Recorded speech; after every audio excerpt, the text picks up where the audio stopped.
I'm the programmer at the Virginia Film Festival. Thank you so much for coming out to the final day of the festival. It's been a record-breaking year, beyond anything we ever thought we were all capable of. And what I mean by that is it's you guys that are driving that growth. Year after year, you're seeing film after film during the days of our festival, and it's because of that that we're able to keep growing and expanding and going out and finding the best things that we can bring back here and share with you. So I can't thank you enough. This is fueled by you. Thank you. Thank you so much.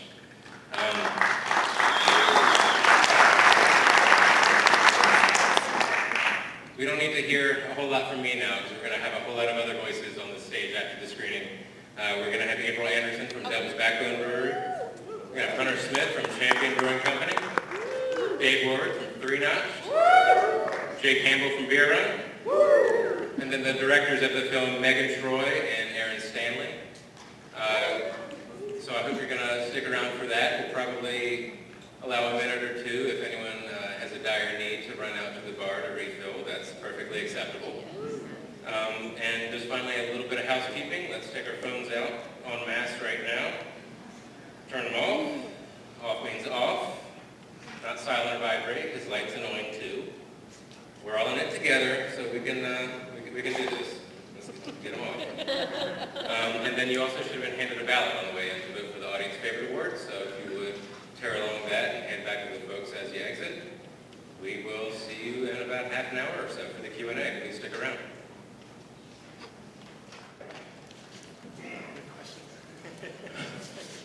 All right, so first of all, let's, Megan and Aaron, thank you so much for bringing this film here to Charlottesville. It's obviously a hugely exciting thing for us, so thank you so much, guys. Please help me thank Megan and Aaron. It's so great. Absolutely. And just a gentle reminder to use our microphone voices. Sorry. No, you're my goodness.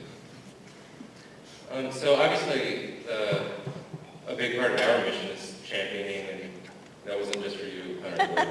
Well done. Championing Virginia-based filmmaking and artistic projects, and obviously there's a huge crossover with the Virginia craft beer movement, because the way it's approached is certainly a very creative eye and power given to it.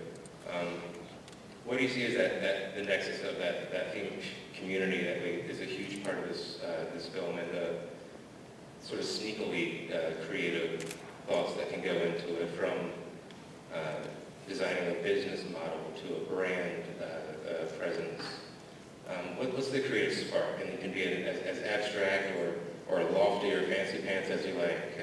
And whoever wants to chime up first, be brave enough, is cool with me. I'll go.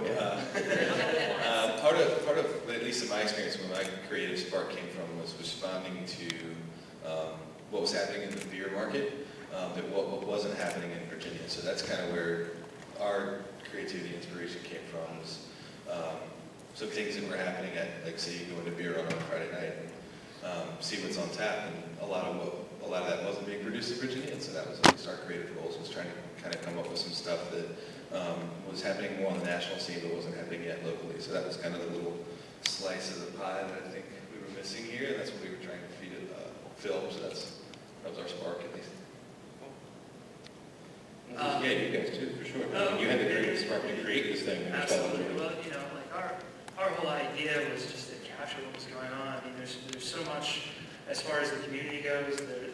These guys are basically just these small businesses that are going in and taking Virginia agricultural products and turning them into something that people really appreciate. And I think the film sort of talks, we were trying to find a creative way to show sort of the story behind the beer. So every time you pick up a glass, you sort of understand, oh, that's the story behind this, because I think sometimes that sort of gets lost if you're at a bar or something like that. I think people want to know, where did this come from? Oh, the hops for this were grown right down the road, or this had local barley, or those types of things. So that's really what we wanted to do from a creative aspect.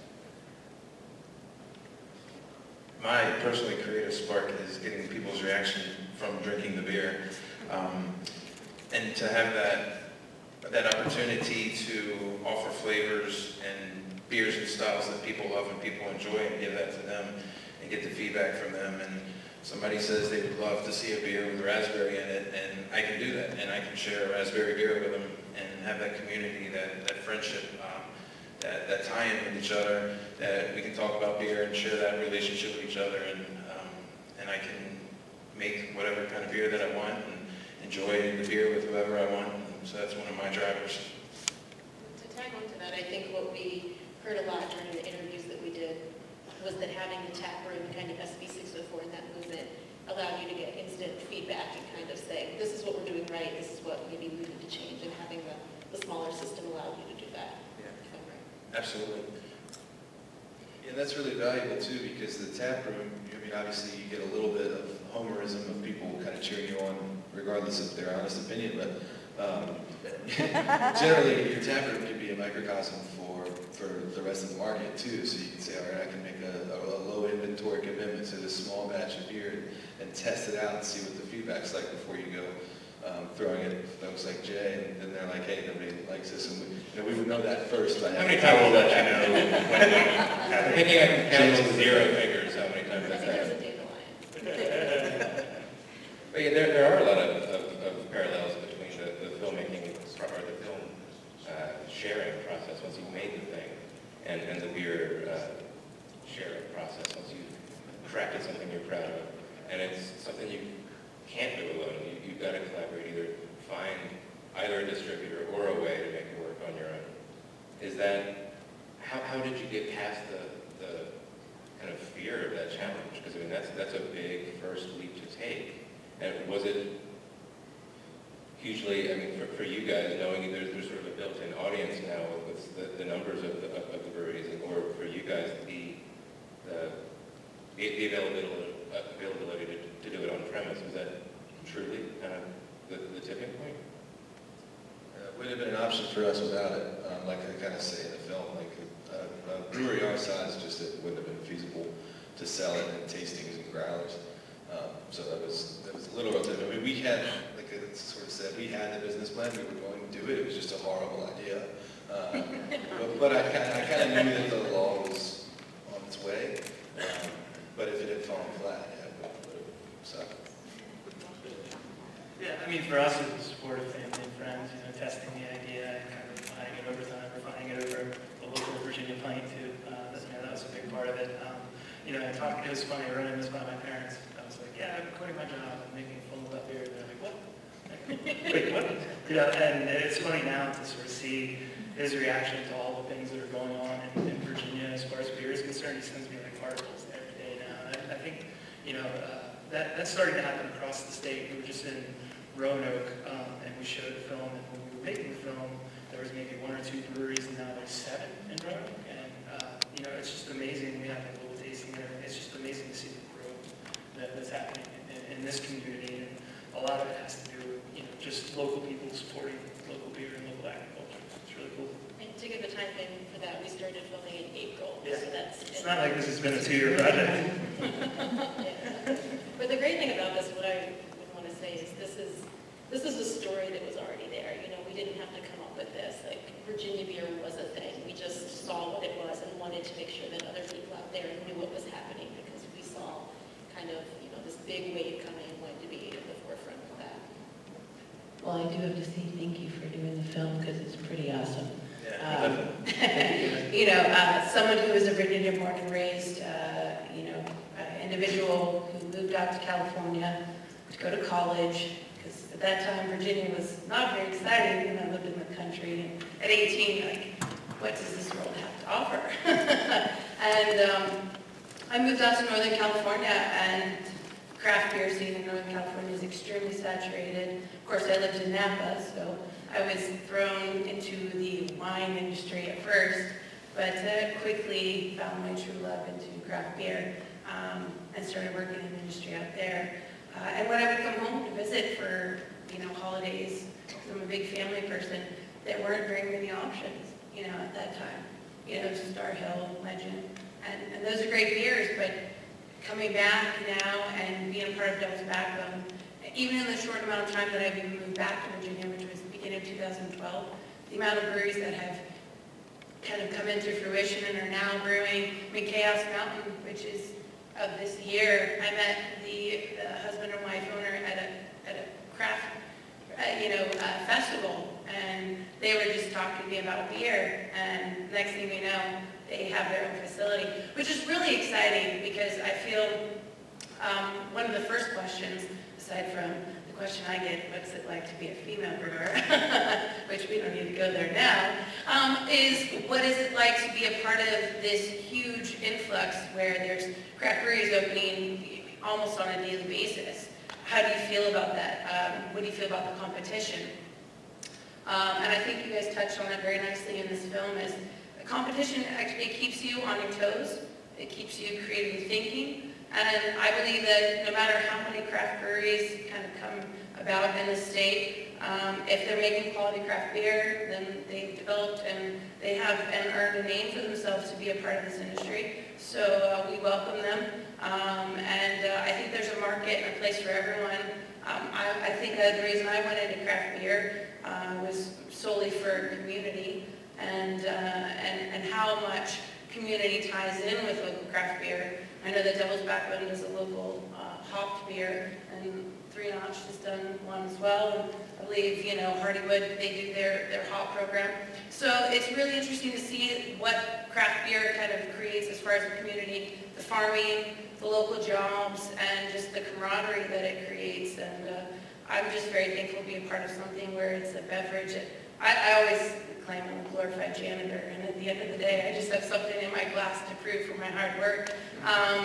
But it's really, it comes full circle to be able to see something that people use as a celebratory beverage, or just a beer that they can enjoy at the end of a long work day. So, being part of, I kind of feel that the local community, seeing people, breweries helping other breweries getting started, it gets you through the learning curve as a new business. I personally feel there's several bad business plans that are getting underway right now as these new local breweries, and they don't have an understanding of the business of the three-tier system and how to relate to me as a retail entity.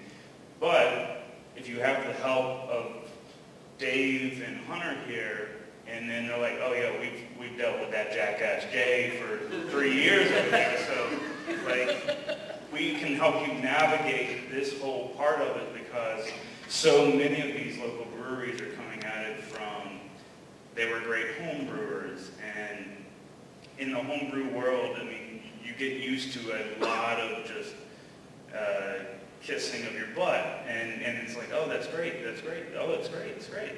Well, then you have to come out into the commercial world, and how do you convince people to buy your product, to actually pay $10.99 a six-pack, or pay $10 for a $7.50 cork and cage that has all the love in it that you've ever put in any of your home brews, but it's now on the chopping block?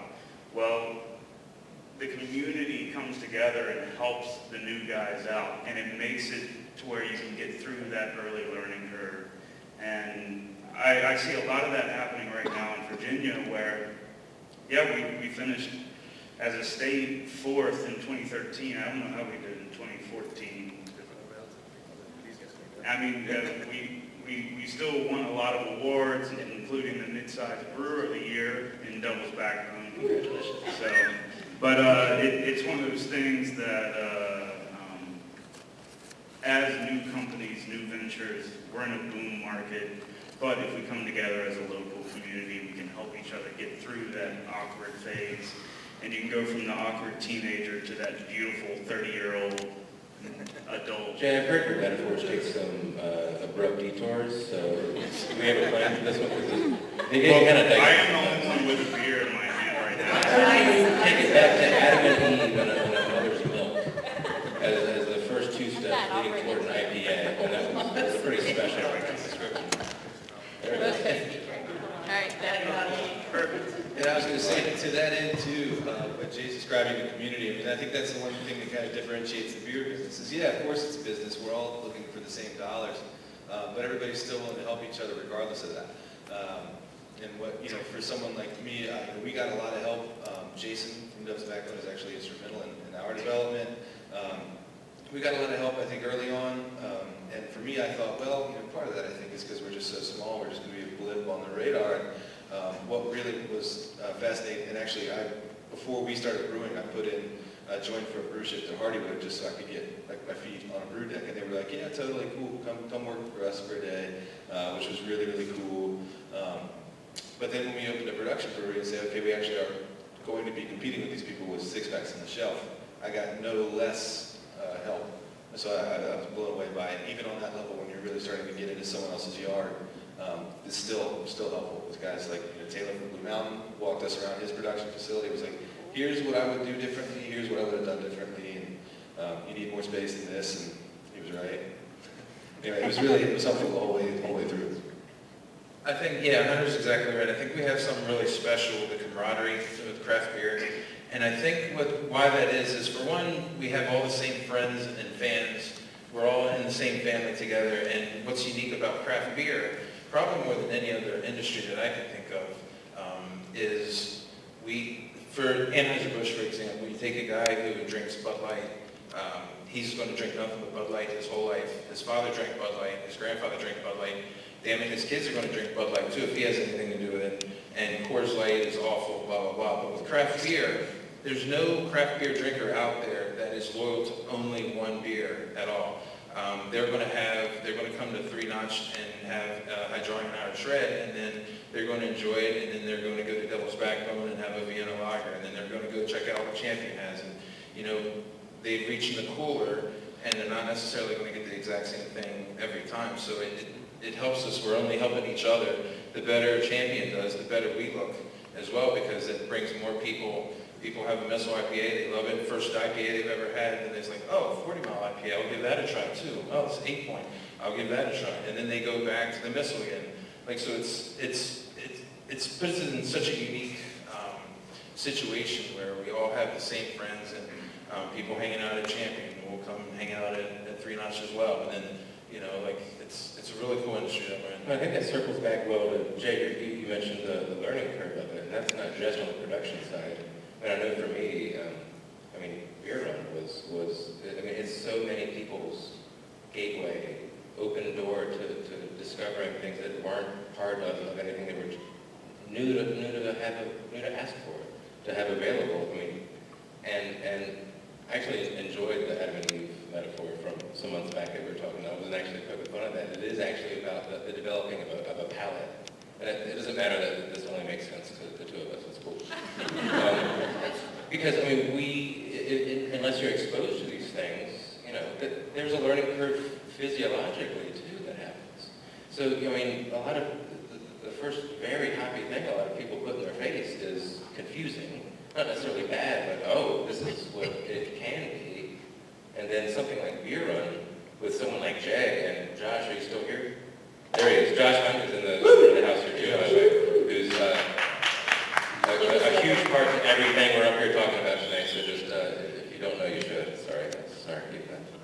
Well, I'll say that I've been at Beer Run for a little over 5 years, but something that Josh always talks about is it's a public house, and what that means in beer sense is basically no one brewery, no one entity owns any of the taps, and it's all left up to the publican's idea of what should go on those taps. And something that Josh and John always did when they started was give away the samples. And here, we know you may not have tried this double IPA before, so here's a free 1 ounce sample. And at the time, 7 years ago, this was something that not a lot of places did. Now you go around Charlottesville and you find every other bar does this at this point, and it's just accepted. I see people get miffed now at Charlottesville bars when I'm out and about. And they're like, what do you mean I can't get a free sample? Like, Beer Run does that, and all these other places do that. So, or was that limited to 3? I'm not mentioning anyone. I'm not going to mention names, but it's all about the education. That's why we do Wednesday tastings that are always free. A lot of other places around town do tastings, and it's part of the education of it all. And we've actually done tastings, multiple tastings, with the breweries represented here, and you can actually have the brewer tell you about why he brewed that beer, and they'll go off on the crazy technical tangents with the homebrew nerds. They'll go off on romantic tangents with the literature beer lover, but that's what's really cool about the whole local community thing, is that you get to actually talk to the source. Well, when it meets with the enthusiasm that informs all of your projects, all of your businesses, that's what makes it sustainable. That's what keeps you working, and people coming back to you is because you're on the same page. You're shoulder to shoulder with each other. You're both loving this thing that you're sharing. Well, are you sure? Well, I just feel we all got to start somewhere, you know, and so Jay is responsible for a lot of people's introduction to craft beer.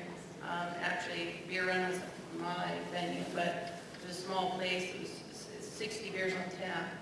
No crap on tap, pardon my French. At this brew pub out in California where I was working, and, you know, I'm very limited to craft beer. Coors, but you know, those kind of things. And I remember being like this kid in a candy store, just like, my eyes were open. I'm like, wow, I mean, I have all these options. And I think that, you know, in the craft beer industry, there's so many people that'll be like, you know, I'm so sorry, I'm just not a beer drinker. And I get a lot of women who are like that, and I'm just like, oh, honey, it's okay. Give me half an hour, I'll change your mind. And it's so true, because so many people feel like, oh, there's just these particular styles, but if you open up their world to so many other options, actually there's more options in the beer world than there is in the wine industry. No offense, I have lots of wine friends out there. I drink it. Fermentation is our friend. But, you know, I mean, we all are in it together. You know, I definitely got my start just from just pure consumption. I mean, I was in PR journalism marketing was my degree, and I threw that caution to the wind and made great money, and I started like scrubbing floors and schlepping hoses for $9 an hour in California, which is poverty. And, you know, and to be honest, I never thought I would move back to Virginia. I mean, I was in craft beer mecca, and, you know, it was a family ordeal that made me reconsider moving back here. And to be honest, when I started to reconnect and look at the craft beer scene in Virginia, I was blown away. I mean, to be honest, we are really on the cusp of some really great innovation. There's some phenomenal craft beers out there, breweries, and there's more and more. And I will say there's a difference between the beer industry and the wine industry. There's that word camaraderie has been echoed multiple times in the film and in this conversation. It's like, we all want to be there to help each other out. It's like, if it was our, you know, obstacle, we want to make sure that's not yours. Like, your obstacle will be different. Well, yeah, the idea of the obstacle is important, because the entry point. I mean, I think one reason that this is all now working is that the entry point has been pushed, you know, in the most accessible place possible. It feels safer, you know, to take a chance as a 21-year-old doofus when Beer Run first opened. Walked in there, Jay, I think this predates you even, mister. But talking to Josh and John and all the folks there at Beer Run, and then talking with Jay, I mean, it's just the willingness to share and guide and you know, wax poetic about a lot of this stuff is what kind of keeps it interesting and keeps it open to people. What's cool about that and the beer scene at large is it's kind of like this unspoken no a-hole rule that, like, if you're a big jerk and you push everybody's buttons, you kind of just get worked out. So it's, I mean, it's obviously, it's a great community, I think, because it's a little exclusive in that way to people who are in it for the right reasons, and if you're not, it becomes evident. I think that pay it forward, since a community like Beer Run hosting tastings and things like that, where you get to meet the brewer. I was that guy, you know, 23 years old or whatever, getting really stoked, and holy smokes, the guy from Terrapin is the guy doing the beer tasting. How rad is that? And it's not even like a fanboy exchange of, oh, I can't believe I get to meet this person, but rather a sense of awe at the genuineness that would still be the guy on the ground. He's there doing it himself. yourself and sharing. And so when you have that experience as a customer, when you're in that position on the professional side, you're all the more eager to do it. Like, you know what, maybe I'd rather, go hang out and grill a steak or whatever, but I should go do that because, I want to interact with those people because that was me. Hunter, can I call you out really quick and just? Call me out. Yes. Yeah, So go nuts. This is happening. No, we talk a lot, there's a lot of parallels to the wine world. It's in the movie. And so I'd like your take, since you have kind of those world views. People don't know the afternoon. Yeah, so I worked for my parents who own a vineyard in Afton. And I was, thanks. As much as I love that business, I was actually pretty eager to work in the beer business, and there's a pretty big difference. And this is not at all to disparage the wine world, and everybody needs to go there tomorrow, but it's a different customer and it's a different person working there too. And so the difference in the customer, we're getting there in the wine world, and not to derail too much, but in the wine world, you have what we call the stump the winemaker customer, where there's this thing about luxury branding in winery, where everybody has to be a millionaire on the weekend and go stump the winemaker. And in craft beer, you don't get that. It's more of a layman's commodity thing. And on the other side too, on the professional side, a lot of people, when they get into winery operations and things like that, these are people that have had successful other careers, and this is a lifestyle decision that requires significant financial commitment. And at that rate, you're dealing with some pretty big heads sometimes. And in the beer world, none of us are here to get rich, and that's good because none of us are going to. And so it's just a much different headspace. There's the perceived luxury thing of wineries, and it creates a different vibe, whereas in beer, same thing. It's the it's a lower bar, I guess. Plus, you get to play around a whole lot with beer. I mean, the role of a brewer is a lot closer to that of a chemist chef than a farmer, which is actually a lot closer to that of a winemaker, and it's a lot more dictated by that vintage's crop, whereas you get to have a whole lot of fun with this.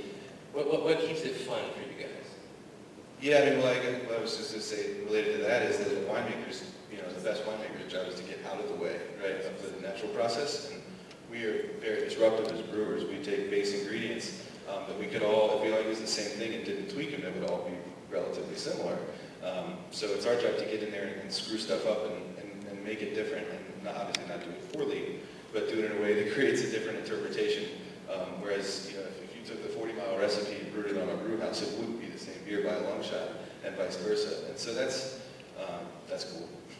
Yeah, I think one of the things we try to highlight in the film is just to open people's eyes to what can go into beer. Like, you think about like an IPA, okay, that's hops, this, that, and everything, but some beers have oysters, some beers are modeled after bloody berries. There's just amazing creativity in Virginia and in the country as a whole as to what constitutes a beer and what ingredients you can use to bring out certain flavors. Well, I would say, in addition to both comments, it's I do praise fermentational forms of the word, so kudos to winemakers. Living in wine country out in Napa, I used to joke around and tell my winemaker friends, I do all year what you do once a year.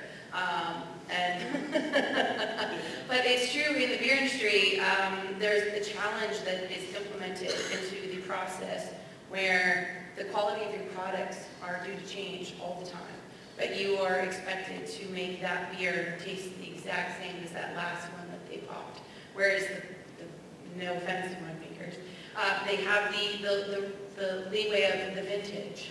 It wasn't quite what they wanted, so they have that variance where it doesn't have to taste the same every year. Like the showcase of that particular vintage is what qualities of the terroir or the weather conditions.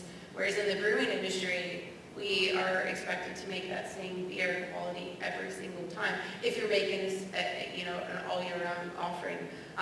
But the other flip side is that there is that creative nature where you are, I grew up in a kitchen with 4 generations, and cooking was a huge, passion of mine. I think that's why I was drawn to the beer industry, because there's so much manipulation and so much creative freedom. You want to make a chili beer? Go right ahead. You want to make a pumpkin porter? Go right ahead. You want to make a gingerbread stout? Go right ahead. So there's lots of freedom, and everyone has a different palate, so there's a lot of areas where you can kind of fine tune your craft to those different markets of what you want. And, you know, I mean, as locals, we want to create a product to the people that are, you know, I mean, I can't speak for my counterparts here, which I will have to say I had one of each of your beers today. So, see, I don't have to be, you know, working for one brewery to not just appreciate ours, but that is, I think, the fun part on the craft beer market these days is there's so many options, and to be frank, like, being in Virginia, I could probably just spend the whole afternoon drinking Virginia craft beers and not have to go outside my market now, whereas before, maybe 5 years ago, that wasn't the case. So it's really exciting to So see. let's pull the market into the conversation. We're not going to do audience mics or anything, but I'm going to repeat any questions if anyone has them, just so they're kind of maybe a little hard to hear, but so I do first there. I have a question. Giggle first. ABV percentage. Because I'm one of these people who naturally just, I'm not an IPA. I like the high malt and the triples, which are usually all high ABV percentage. Is there state laws or something that the higher the ABV, you have to pour the smaller size glasses? And or is it good that it's a high ABV because then you can charge a higher price for it? But is it actually more expensive to produce these higher ABV? Questions about ABV and whether that informs the drinking format or the selling format. The ones think that. Well, they're definitely more expensive to produce. Alcohol by volume, we can get to. They're definitely more expensive to produce. You definitely do make more money on them. And I guess, to be honest, disproportionately to how much more it costs. You know, yeah, they're more expensive to make, but not maybe as much as the markup would reflect. But I think Jay, as a retailer, probably the best. Yeah, I mean, it's one of those things that typically those higher alcohol beers are made as a limited one-off brew, but since it's not in production every week, every 2 weeks for that specific brewery, they're taking a little bit more of a financial risk on brewing it and saying, wait, we're going outside of our norm and brewing a Belgian quad. Now, this is going to come in at 11%, but we're going to do it once a year, and so you're taking a financial risk there as a brewery and saying, well, we're going to pass that along, and if it works out, I mean, we're aces here, because then everybody will be yelling at us for brewing to brew more. So then the next year you brew it and you raise it a couple bucks. So I mean, it all works Just pull out. back the curtain on us. Yeah. But I mean, what I see as a retailer is more and more customers that are coming at it, and they're doing in their head the math of what's the alcohol to the price. And they're buying on that. And so there's specific brands that people are like, man, I can spend the same amount of money but get X amount crunker. And they're doing some weird... Is that your Tuesday Bourbon Barrel Stats? I mean, the consumer always does algorithms, even though we don't know what they are, but they do do it. To answer the other part of your question, there's not a regulatory impact on what ABV is and how we serve it. The only thing that we're regulated on is not serving people and getting them intoxicated. And so you have to sort of forecast for, all right, this person, yeah, maybe you might be responsible enough to only have a pint of this, but that guy's going to have 6, so we got to keep it to And that's a liability financial risk that you run as well. We have another one. I Honor system, who was had a next? question. The one thing I did see in the film that I wanted to see is that there's a huge social aspect to brew pubs in terms of meeting friends and having a place that you can expect to meet your friends. And did you consider that in the film while you were filming? The question about the role of the gathering place, the consumption place, and what thoughts the filmmakers might have had about that. Yeah, we certainly, and that was kind of the driving force for us in the beginning, was that it was a huge social thing within our circle, to get together and to start going to breweries to hang out. So there certainly was that thought. We did talk to brewers about that. Unfortunately, we couldn't put everything in the movie that we filmed, but I think Devil's Backbone in the movie talks about, to see people come here and get together with their friends and family is really what it's all about. So yes, it's about making a great local product, but it's about bringing community together. And that's something we've touched on in a lot of the panels that we've done. But that's a great point. It really is about the sense of community that comes from it. Yeah, maybe touching on that, I was just going to see if the narrative changed at all as filmmakers when you guys were, from idea to finish, what that was like, what that process was. Josh was asking how the story might have changed from what you guys thought it might be to how reality informed it. We can both touch on this, but we joke about the fact that when we first started this project, it was going to be 3 weekends of filming. So we wrote for a grant through the Virginia Film Office for that. So we said we're going to go film like 3 breweries over 3 weekends, and we're going to make a little film out of this. And it turned into over 3 months of filming because it grew and it grew and it grew, and the story just kept going. So we thought, hey, there's some really great breweries, let's talk about that. But then the story of the sense of community started coming about, and we couldn't stop talking about that. And everybody was just so great and so nice. So we ended up going to over 20 breweries and talking to them. Yeah, and I would say that, we started talking to a lot of the brewers, and a lot of the brewers were talking about, they're really excited about the hops. They're really excited about the local agriculture. And so they kept pointing us in that direction. And that may have been something we were thinking about, but we didn't really understand sort of the grand scheme of it. So we definitely wanted to go back and make sure that we touched on that. But that is a lot of the future of what local beer is going to be, is local ingredients and local brewing. So. To the panel at large, I'm curious what your opinion is as an outsider like Stone coming into Richmond. How is that going to affect the microbrewery, especially a startup 2 or 4 years? Questions about, I haven't heard that Stone Brewing Company is opening up a production facility in Richmond, and how does that, or does it inform your strategies? I say bring it. I'm excited. Very, very excited. Long before I was a craft beer brewer, I was a craft beer drinker, and I'm a huge fan of Stone on a personal level. So on a business level, like I touched on earlier, it's only going to put us, all the other breweries, in the spotlight even more. As Patrick McKay touched on in the video, in Virginia, there's a small percentage of people that want to drink craft beer right now versus the macros. And the marketing, the branding, and the amazing beer that Stone has, that many more people are going to be awoken to craft beer and drink more craft beer, and more people are going to come from all over the region, and they're going to go there to see Stone, and they're going to hit Hardywood and Strange Ways and Triple Crossing while they're there, drive back through Charlottesville, they're going to hit us, and it's going to, there's so much room for growth, and it's only going to raise awareness and get more people drinking craft beer. The wine industry of Virginia has long since proven that the wine industry has kind of built a culture that Virginians will pay extra for flavor, and the craft beer is really riding on that tail right now and taking advantage of that, and people are excited about it. So, but yeah, a lot of room for the big brewery. Another quick example is Asheville, North Carolina. They have 3 major production breweries that came to town, and the little breweries are still thriving better than ever.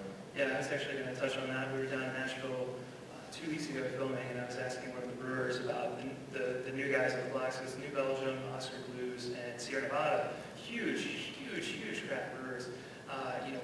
What were their thoughts? And they were so stoked because they bring a ton of money to the community and a ton of demand for local hops. So I forget what the numbers are, but hops production in North Carolina is up 60% or something ridiculous this year, in anticipation of how much they're going to need for their products. So just talking to my brewer friend, he was saying, if we run out of a yeast strain, I know that New Belgium has it, and they'll ship it right over to me, no problem. So again, it gets to that sort of community aspect, and they're all fans of each other's beer. So I think that kind of goes along with that as well. I think it's exciting too. I share Dave's sentiments. It's great for all of us. It brings more attention and resources to the area. The other aspect of competition is that Stone's already on the shelf here. So although they're moving here, and sure their tap room or World Bistro and Gardens or whatever, maybe we'll have some destination. They'll have plenty of destination traffic, but they're already on the shelf. We're already competing with them now. So their beer is just going to be beer that's on the shelf here is just going to be better. The only perspective that, since we don't have someone from Richmond here, that might not be represented is that someone from Richmond might be a little bummed at how quickly or the red carpet that the city of Richmond rolled out for them. I know currently like Hardywood's facing a $50,000 retroactive tax bill, and the city's giving God knows how many millions of dollars of it sent us to stone. So that's one perspective. I think if you're in Richmond, you're down the street, and the big guy comes over and gets the the limousine tour, and you're still getting sent the tax bill, that might not jive so well. But that's not my perspective. All right, we definitely can't end on that bummer note, so we gotta get right there. All right, I think this might be probably the best ending question, and I'd like to go from Easy brewer check. right to filmmaker left. Your favorite beer in the state of Virginia, but you can't kiss each other's ass. No Albemarle, Charlottesville, or Nelson counties included. Go, Dave. Did everyone hear that all right? Let's say yes. And just- I'm going to go, I'm a huge fan of what Jonathan Reeves and Bill Butcher have going in Port City, Alexandria, Virginia. Just recently, their Ways and Means is a rye kind of sessionable IPA, and I just think that is an immaculate beer. And as soon as you said that, that was the first beer to come to mind. I go Elworks Bitter Valentine. It's probably the best double IPA in the state. They're undersung, and what Jeff's doing is really impressive. Well, these two guys just took my top two outside of the local area. I should have said no. But the Port City Optimal Lid, just to go along with that, as it's a great example of the style of a Belgian white beer, in my opinion. But I do love the way it means and Bitter Valentine myself.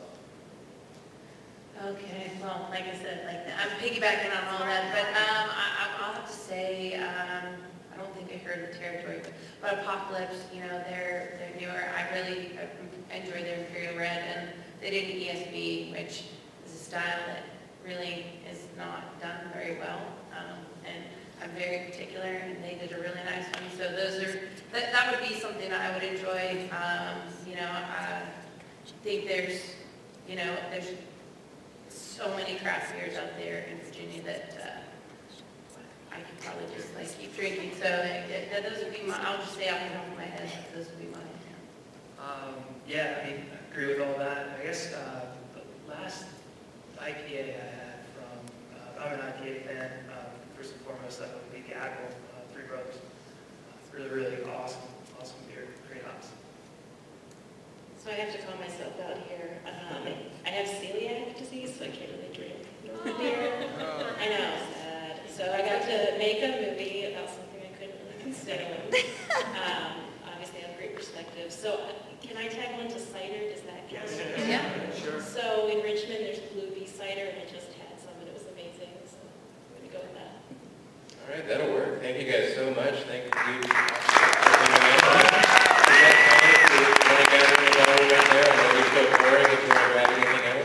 A little impromptu Q&A one-on-one if you got any more pressing questions. But thank you, Dave, Hunter, Jay, April, Aaron, and Megan. Thank you so much. Yes, thanks so much. Thanks.